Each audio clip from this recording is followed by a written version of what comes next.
Hey guys, welcome back to my channel. Thank you so much for stopping by again today. I appreciate you for always coming back to watch my video. You guys are so amazing. Thank you so much once again. Please make sure you give this video a thumbs up, share my video to your family, your friends, and also subscribe to my channel. Today we are going to be making party jollof rice, authentic party jollof rice. And this is how I will be preparing the vegetables I will be using for this, including the fresh tomatoes, paprika, red and green paprika, a lot of garlic, ginger, and onion with habanero pepper. I just drizzle some oil and sprinkle some all-purpose seasoning and thyme to it. Then after that, I pop it inside the oven to steam it for about 1 hour. This process gives it that smoky flavor and reduces your frying time. So the first thing I'll be doing is to warm up some vegetable oil, throw in fresh rosemary. You can use dry one and some bay leaf. Give it a stir till it reduces its flavor. Then I will add some tinned tomatoes to this. I will fry for a bit, just like so. Keep stirring so that it doesn't burn. Then after a while, I will add the smoked vegetables which I've blended off camera. Make sure you stir continuously so that it doesn't burn. As you can see, I'm doing this very fast because this type of pot burns easily.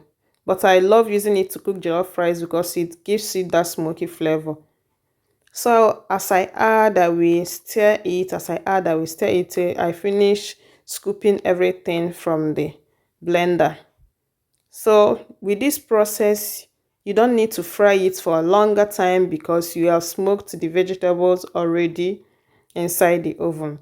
So I start seasoning it with curry and thyme. You can add any of your favorite seasoning at this time, but jollof rice doesn't require too much seasoning. So curry and thyme is perfect, but you can also add nutmeg if you want. Then I will add seasoning cube, keep stirring it. You can see it has started burning already. I will add some salt to taste and I continue stirring it. I stirred it for at least 5 to 10 minutes, not more than that because everything has been cooked already. So I will add the chicken broth which I prepared earlier. You can use fish broth, you can use meat broth, you can use water as well.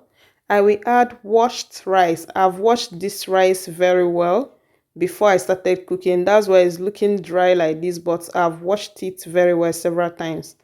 Then give it a stir to check the amount of water you will be adding. So I will be adding a little bit of water because the rice is not yet cooked at all. Then I will top up the salt to make sure that it is tasty. I will test for salt. Once everything is okay, cover your pot and start cooking. I will cook for at least 15 minutes, 10 to 15 minutes. Then I will give it a stir because of my pot. I trust my pot. This pot can burn for Africa. So I just stirred it to make sure that the ones on top goes down, then the ones down come up so that it will cook evenly. Then I cover again and cook for at least 10 minutes again. I come back and stir it, then I remove the rosemary stick. Then by this time, I will cover it again for at least 5 minutes. Then after that, I will add some crayfish because the water has almost dried up. It has dried up like 80%. So I added a little bit of crayfish to this. If you are using vegetables like paprika or carrots, you can add it now. But I just want to leave this plain for today. So after about 5 minutes again, I will come back and give it the final stir to make sure that the rice has dried up, or the water has dried up.